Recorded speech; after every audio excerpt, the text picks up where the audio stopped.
Bima Pub, urahisi wa maisha.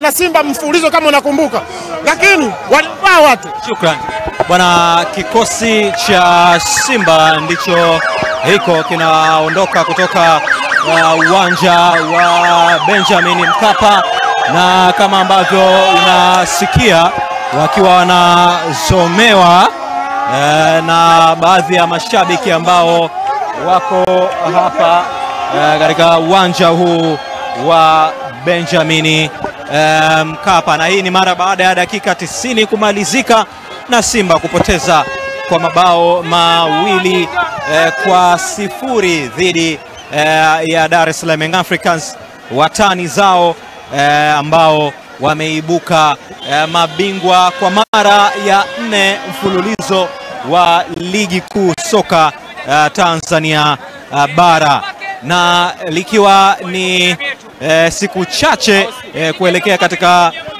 fainali ambayo inatarajiwa kupigwa kule Zanzibar, fainali ya kombe la shirikisho la Azam Sports Federation, ama ni kombe la CRDB, kumradhi, CRDB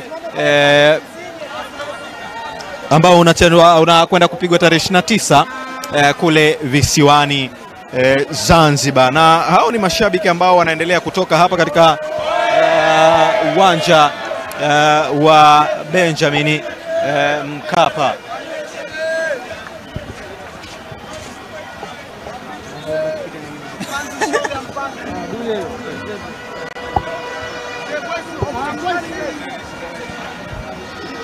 Naam, hivi ndivyo ambavyo hali ilivyo, mashabiki wengi wao wakiwa ni mashabiki wa Dar es Salaam Young Africans ambao ndio wamesalia mpaka kipindi hiki. Mimi naitwa Juma, mmiliki wa magari ya usafirishaji wa mizigo na abiria.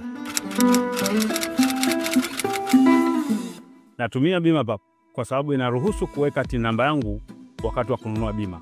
Inafanya iwe rahisi kudai vati kutoka TRA kwa kutumia hati hiyo hiyo ya bima. Uwezo wa kupata mkopo bwana. Hii inasaidia sana kugharimia mambo mengine ya uendeshaji hata kama bajeti inabana. Tumia Bima Pub kwa kupiga *150*51 alama ya reli, au kwa WhatsApp tuma neno Bima Pub kwenda namba 0764166066 ujipatie bima. Bima Pub, urahisi wa maisha.